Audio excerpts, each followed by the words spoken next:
War is war, and war is hard. There are going to be injuries. There are going to be fatalities. Who is going to stand on these fatalities for the soldiers who are taken there? There are, unfortunately, brothers and sisters, so many deployment of UPDF troops outside the borders of Uganda. Ugandans don't know where their soldiers are. This is the time where soldiers are going to be lost and unaccounted for, because you don't know where your children are. Are they in Congo? Are they in South Sudan? Are they in Somalia? Are they in Guinea? Are they in Gabon? Are they in the Central African Republic? Why should Uganda spread its forces all over? And you hear even some more threats of deployment to other places with the controversies given by our Chief of Defense Forces, General Museveni. Uganda should not ignore the words of General Museveni, because sometimes you can say, usually this is how he talks in a funny way. But sometimes what he says turns out to be true. There has been a controversy about threats of deploying troops to Kenya. I remember when General Museveni said he was going to deploy and capture Nairobi within a few days.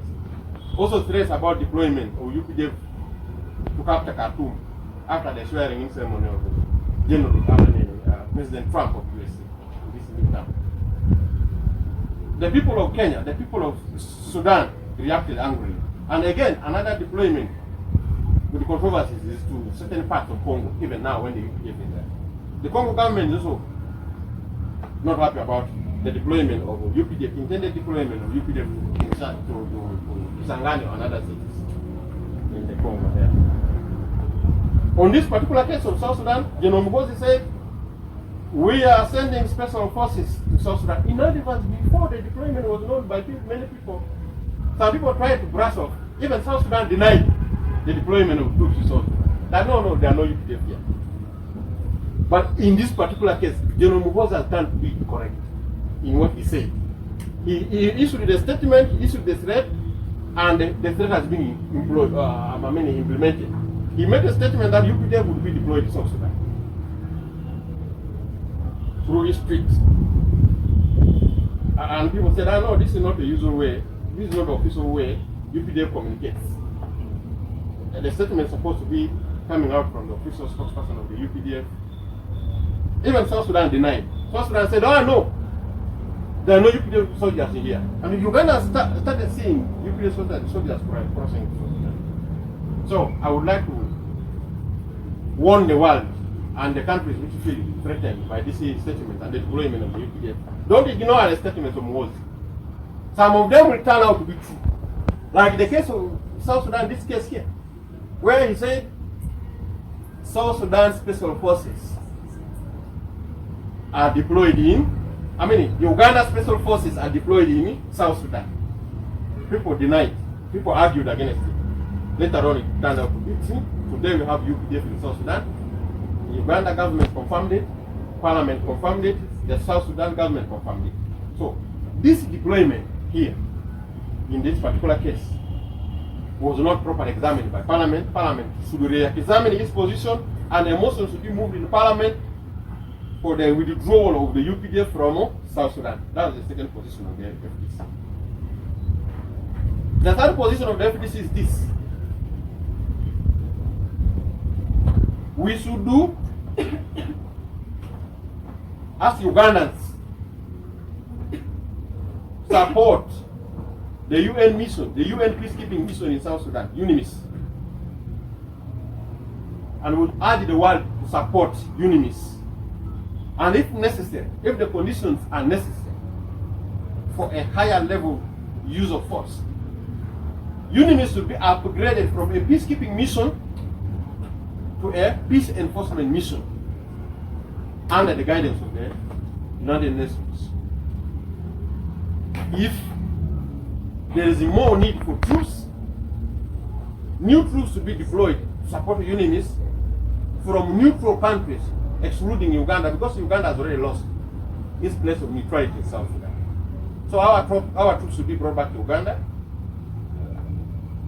and the new troops should be deployed from countries which have a history of fighting and war-hardened countries like maybe Angola, countries like Mali, countries like maybe Ethiopia. But for now, Uganda has lost credibility in South Sudan because Uganda can no longer be viewed as a neutral party in the conflict in South Sudan. So our troops will be brought back. Instead, we support the UN troops, the peacekeeping mission with the UN, and urge the UN to upgrade that mission to a peace enforcement mission, and urge the UN also to bring in new countries, maybe working closely with the African Union peacekeeping mission. The headquarters of the African Union in Addis Ababa should deploy also an African Union peacekeeping mission working hand in hand with the UN peacekeeping mission at the level even of peace enforcement, if necessary. But Uganda should get up with South Sudan. And the South Sudanese should look at Ugandans as brothers and sisters. We are not your enemies. The Ugandans who are in South Sudan are not your enemies. The Ugandans who are in South Sudan are going to look for survival. They are the ones who have been displaced from Nakasero market here. They have been displaced from Owino. They cannot survive in Arua market, in Bulu market, in those markets in Lira. The economy is very hard. They are the people who have been excluded from Museveni's economy of technical know-who. They cannot trade, they cannot flourish here in Uganda. These are the people who have been marginalized and forced out of the economy. So they are suffering people like you, people of South Sudan. So look at them as your brothers and sisters. Don't harm them, don't target them. Your issue should be with the President Museveni and his government, not with the people of Uganda who are in South Sudan. I plead with you. Uganda must have a position on this matter. That the troops should be brought back to Uganda. The UPDF should be brought back to Uganda. Should President Museveni, who is the commander-in-chief, fail to comply to these wishes and the requests of the Uganda, demands of the Ugandan people and the Ugandan parliament, then the existence of the UPDF in South Sudan will be counted on him. You should not masquerade that Parliament has authorized it, Parliament has authorized it. And that is the position. We should make sure that we make our position very clear, and if President Museveni, who is the commander-in-chief, refuses, then Parliament should not be used as a rubber stamp to say, as a cover, it is Parliament that authorizes it. No. That's how it should be. Then again, we also say, you people should understand the background to this conflict. Sometimes people wrongly follow the narrative given by one side of the conflict. You should understand this. The current crisis has a background. It is not and should not be taken that the UPDF went there in response to the fight in Upper Nile in Nasir around the 4th of March 2025, where the White Army, the so-called White Army, went and overran a garrison of the South Sudan People's Defense Forces, and where people died in the process, including the general. We stand with the people and families who lost their life there, really, including the families of the general. But this thing started much earlier. You must look at this. First of all, there was a case on the 10th of February 2025 in Western Equatoria. The removal of General Alfred Futuyo, the governor of Western Equatoria State, from his office. He was put into that office by agreement, the peace agreement of 2018. Then on the 11th, again, of February, the removal of a minister, a national minister of health, Honorable Yolanda Awel-Deng.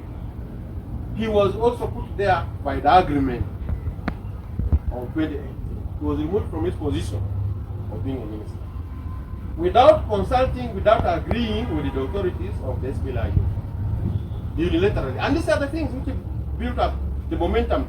And then again, in the process of trying to pursue and to arrest General Futuyo from Western Equatoria State, the governor, they attacked his residence and there was an exchange of fire. In Miyambio, there was fighting. Actually, the fighting started from Western Equatoria, not Upper Nile. Before this, then more and more officers of the SPLIO got arrested. Political leaders got arrested. And then there was a message people perceived, the people in Upper Nile, got the message that they were going to be disarmed. The civilians, many people there have guns, that they were going to be disarmed. And a contingent of Updf, of South Sudan People's Defense Forces was sent to Upper Nile to disarm those people. Then the White Army and the civilian population there said, "Oh, you are coming to disarm us? We fight." And then the fight of the 4th of March in Nasir and the capture of the garrison came as a result of all these things. There is a background to the Nasir fight. So the Updf here is talking about deploying in response to what happened in Nasir. What about what happened in Western Equatoria? What about what happened in Juba? What about these things of the agreement being broken down? So it also went again further to the extent of arresting Dr. Riek Machar. And when Dr. Riek Machar was arrested, IGAD, we thank the countries of IGAD, Kenya, Ethiopia, Djibouti, they got concerned, and an envoy was sent there on Raila Odinga. The report coming out of the press is very bad. That Raila Odinga, on reaching there, he talked to General Salva Kiir Mayardit, the president, His Excellency, the president of South Sudan, about the matter. And he also requested to go and talk to the counterpart of the conflict, Dr. Riek Machar. But according to the report, which is circulating also in the media, the report issued by Honorable Raila Odinga himself, that when he requested to go and see Dr. Riek Machar, he was not allowed. Instead, the president referred him to go to Uganda and see President Museveni. To get permission to see Riek Machar, you have to come to Uganda and ask President Museveni. What does it mean? It means President Museveni is the one who ordered for the arrest of Riek Machar. How do you send an envoy from there who wanted to see Dr. Riek Machar from South Sudan to come to President Museveni in Uganda and Kampala here to ask for permission? How? This one gives the impression that the command, the instructions that go arrest Riek Machar were given from Kampala. And this put Uganda in a very bad position. That's why I would like to implore our president, His Excellency Museveni,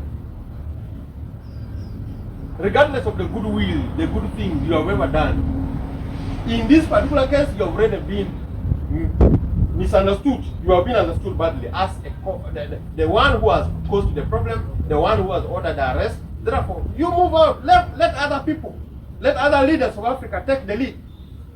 Come back home with our troops. Let other leaders of Africa go there, and they manage the problem. And if they fail, then they can ask you as a consultant of the region that Museveni, we have failed now, you come back. Let them be the one to come back and request you, General Yoweri Kaguta Museveni, our president of Uganda, that you deploy the troops, so you come. But for this case, there is already a bad picture about Uganda. So our position as FDC is stick to the agreement of 2018. Release all the arrested people, the political leaders, the military officials, the commanders, including Dr. Riek Machar, so that confidence can be rebuilt. We need to build confidence. Our position is to rebuild confidence in the conflict in South Sudan, so that that agreement can be implemented. But you cannot talk about agreement being implemented when some of the people are arrested, some of the people are in jail. How do you implement an agreement with me or with someone who is arrested, somebody who is under arrest? Some of the countries like the United States of America talk about Salva Kiir and General Salva Kiir and Dr. Riek Machar to talk until they agree. Now, one person is under arrest, the other one has arrested him. How can someone who has been arrested talk with someone who has arrested him? Talk what now? The terms and conditions or the output of that talk will not be an agreement of peace. It cannot be called peace agreement. It's called maybe surrender agreement. One of them must surrender in the hands of the other. There is already an agreement which is good.